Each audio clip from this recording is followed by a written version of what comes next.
Yung Parkinson's disease po talaga ay napakahirap po sa ating mga pasyente dahil unti-unti po nahihirapan po yung kanilang paggalaw, no?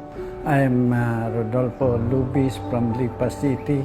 I'm 68 years old, and because of the condition that I'm suffering every day, I have to decide whatever it takes to cure my disease. Meron siyang tremor dominant Parkinson's disease. Ang sintomas ng ating pasyente po ay tinatawag na tremor o panginginig, no?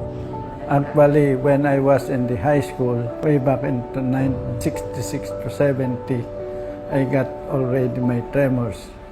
And whenever I was bullied by my classmate, because whenever the teacher asked me a question, my left hand will start moving. Marami tayong mga patient na may movement disorders, pero limitado din ang kanilang access sa treatment, lalo na yung surgical treatment.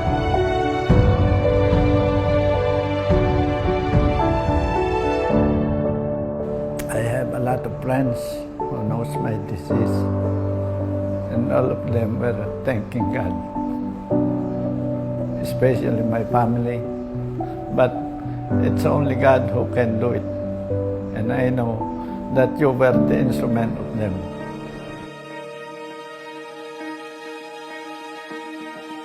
Ang ating pasyente po ay aktibo pa po siya, nagtatrabaho pa siya, nagmi-meeting siya. Ang sinasabi niya sa akin nung na-interview ko po siya, talaga pong sagabal yung kanyang tremor, no? Nakaka-apekto talaga sa kanyang trabaho. Ano ba ang HIFU, no? O High Intensity Focused Ultrasound?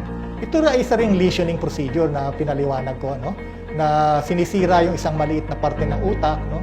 Para po mag-improve ang sintomas ng Parkinson's disease o essential tremor, no? Lesioning siya na gumagamit ng enerhiya ng ultrasound, no?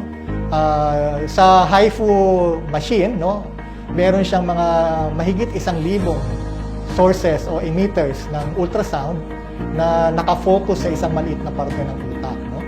At sinisira nga niya, gumagawa siya ng lesion, no? Ang maganda po sa HIFU ay hindi po kailangan ng surgery, no? Wala pong hiwa, hindi bumubutas sa bungo, na katulad ng mga naunang lesioning procedures o mga lesioning na ginagawa ngayon na madalas, no? At napaka-immediate po ng effect, no? So, yun po ang advantage ng HIFU treatment at paano po siya ginagawa, no?